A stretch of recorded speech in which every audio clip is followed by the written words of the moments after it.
Bitch, you ain't bigger than the program. Bitch, you ain't bigger than the program. Next time you need to remember. Bitch, you ain't bigger than the program. I ain't no nigga bigger than the program. Did you speak on the red dress run? Yeah, I did. Okay. If you can't see we living in Revelations, I don't know what to tell you, homie. Get it right for y'all bust the doors of hell wide open. Modern day Sodom and Gomorrah talking about a red dress run. So we got some questions. Shout out to Sam Miles. I see why I'm getting all this.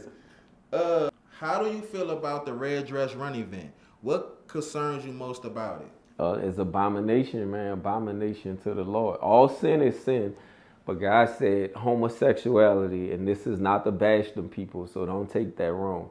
But he says homosexuality is an abomination to the Lord. So why would men dress up in red dresses and you out there with all these muscles talking about you supporting a cause? Nah, man, that's wrong. You wanted to put on a dress, so you got that undercover girl scratching in your chest trying to come out. But either way, that's not right. So stop pushing that on the people. Stop pushing that on the youth. Some people say it's just for fun, and that's everyone has a right to express themselves. How do you respond to that? I say BS because ain't no grown man gonna dress up in no dress. I don't play like that. So ain't nobody playing like that. How much backlash did you and your team face for speaking about the red dress? Oh, man, a lot. I usually don't delete comments. I usually keep comments up. I learn to troll back. Like I said, you got to have bulletproof emotions. For this one, I had to delete them comments. I was getting cussed out and yelled in Arabic, all kind of other different languages, telling me I'm judging those people and I don't have a right to judge them.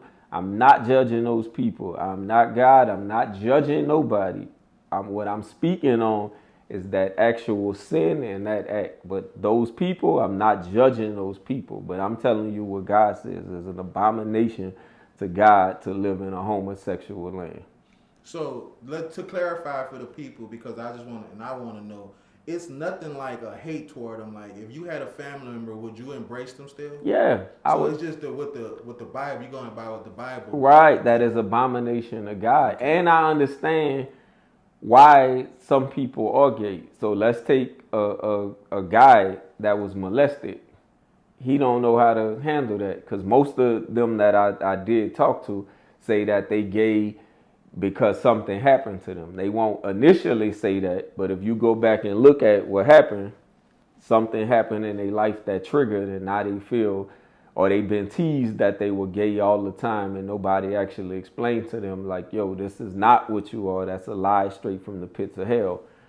God destroyed Sodom and Gomorrah for that. If you talk to a girl that's been raped, 9 times out of 10, she either gets super promiscuous, become a stripper or a prostitute, or she becomes a lesbian. And if she say she hate men. So until you learn to deal with that, and it's no fault of those girls or that guy, no fault of what happened. But if something happened and they haven't dealt with that demon of what happened to them, then they mind say, okay, I'm this or I'm that. So I never judge them because I understand why they believe that they're that way. But I also think that mindset can be broken because you say we got to be reborn again. So I think if they talk to the right person, get the right help, then they'll understand they were born a man or they were born a woman and they will come to their senses. But no, I'm not judging them at all. Can someone love God and walk with him while supporting an event like the Red Dress Run? Yeah, we all have mistakes, so I'm not going to say that they don't love God. Because we say we love God, and a man that's cheating on his wife, or a wife that's cheating on her husband, or lying, stealing, whatever the case, sin is sin. So right. Everybody always have their own baggage and demons that they dealing with. So I'm not going to say that they don't love God. But I will say that you're not going to have premeditated sin and say that's the will of God because you know better. When you first saw the image of all the red dresses and bald heads, what was your initial reaction? Modern day Sodom and Gomorrah. Do you think the red dress run is mostly for attention, or is there some good that can come from it? What I was told is that it was started for a cancer event or something. Now, I don't know how true that is, but that's what they said it started at. The spectacle now, I think it got away from whatever the initial was, and it's to draw attention now and then. Because it looked like the back of the French Quarter, and you all know what happened in the back of the French Quarter. Yeah. Okay, so let's just this and then we're gonna wrap it up. What's your take? And I just been seeing this lately on social media on what's going on with the mayor race down in the city in New Orleans. So I like Eileen Carter. So shout out to Miss Eileen Carter. I think she's the best person for the job. The reason I think she's the best person for the job, she's homegrown. She's from New Orleans. She talks to everybody, all of the other mayor candidates, the Royce Duplessis. She used to run with Mayor Cantrell, if I'm not mistaken, before all of that stuff exploded. But she was the first one to say what was going on wasn't right. The lady, Helena Moreno, I think she's in the lead right now. Helena, I think, is groomed to win because she blew the whistle the loudest on Mayor Cantrell and the stuff that was going on. And if I'm not mistaken, she's Mexican and white, so she has the complexion that they're not gonna be afraid of. And yeah, I just think she's groomed to win it. Royce Duplessis, I got personal reasons for not voting for him, but E-Solid love him, GDP love him. So we know what the personal yeah, he the one that bought the 10-2 up, but still after listening to E, and he was like, "Yo, this is what Duplessis meant," and he does have some great ideas. I'm not gonna lie, but I can't vote for him.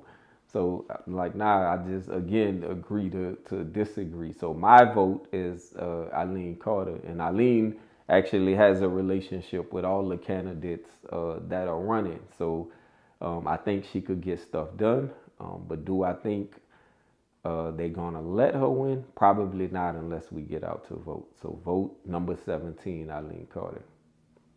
Do you know, and I'm only asking because this was my judge at one time, he sentenced me, and I just want to know why. What do you think the reason Arthur Hunter pulled back from out the race?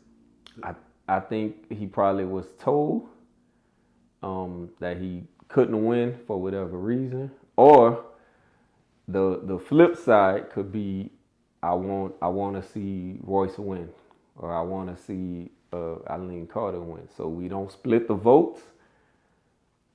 Let's go ahead, because the only person at this point, like I said, who they running against is Helena Moreno.